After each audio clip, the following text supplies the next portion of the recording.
It was the spring of 1944, and the world was at war.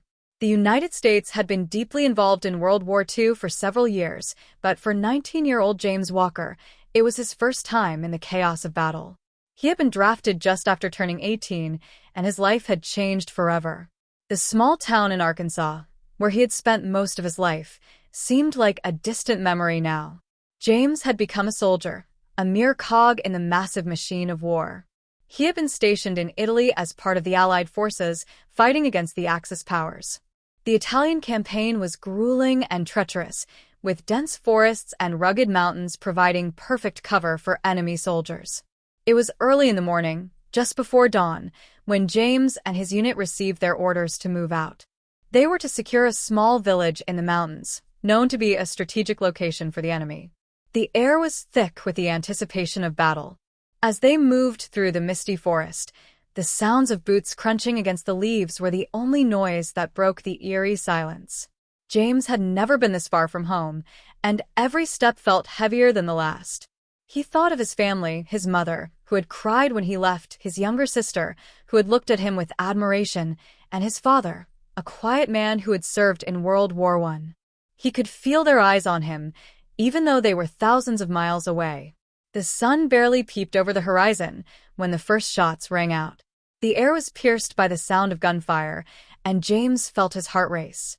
His instincts kicked in, and he crouched behind a nearby boulder. The enemy soldiers, hidden in the trees, were firing from all directions.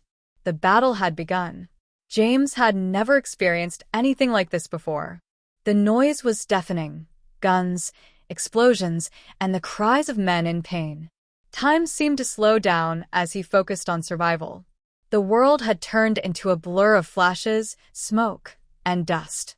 He fired his rifle instinctively, not even knowing if he was hitting anything. His thoughts were consumed by fear and the desire to protect his comrades. For hours, the battle raged on, with neither side giving ground. James could feel the weight of the war on his shoulders, the burden of knowing that every decision, every action, could mean life or death for someone else. The fear was constant, but so was the courage. It was the courage of the soldiers who fought not just for their country, but for the men next to them. As the day wore on, the fighting began to intensify. James's unit was ordered to push forward into the village, and with each step, the danger grew. The streets were narrow, and the buildings were old and crumbling. The soldiers moved cautiously, checking every corner, listening for any sound of the enemy. It was in the center of the village that they encountered the most resistance. The enemy was entrenched, and it seemed like they would never give up without a fight. In the middle of the street, James found himself face to face with an enemy soldier. The man was just a few feet away, and for a moment, neither of them moved. The soldier's eyes were wide with fear, but there was something else in them, a kind of resignation, as though he knew this moment would come. Without thinking, James raised his rifle and aimed, but then something strange happened. He hesitated. He had been trained to kill, to fight without mercy, but this man, this enemy soldier, was not so different from him. He was someone's son, someone's brother, someone's father. James had been taught to see the enemy as less than human, but in that moment, he saw only another man caught in the same storm of war. Before he could react, the enemy soldier raised his own weapon, but he was too slow. James fired, and the man fell to the ground.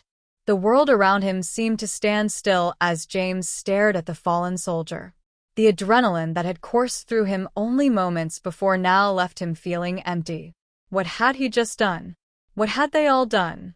The battle eventually ended, with the Allies securing the village. But for James, the victory felt hollow. He had survived, but at what cost? The war was far from over, and the cost of survival was something he would carry with him for the rest of his life. In the days that followed, James's thoughts were consumed by that moment in the street. The face of the enemy soldier haunted him. He began to question everything he had been told about the war, about his role in it.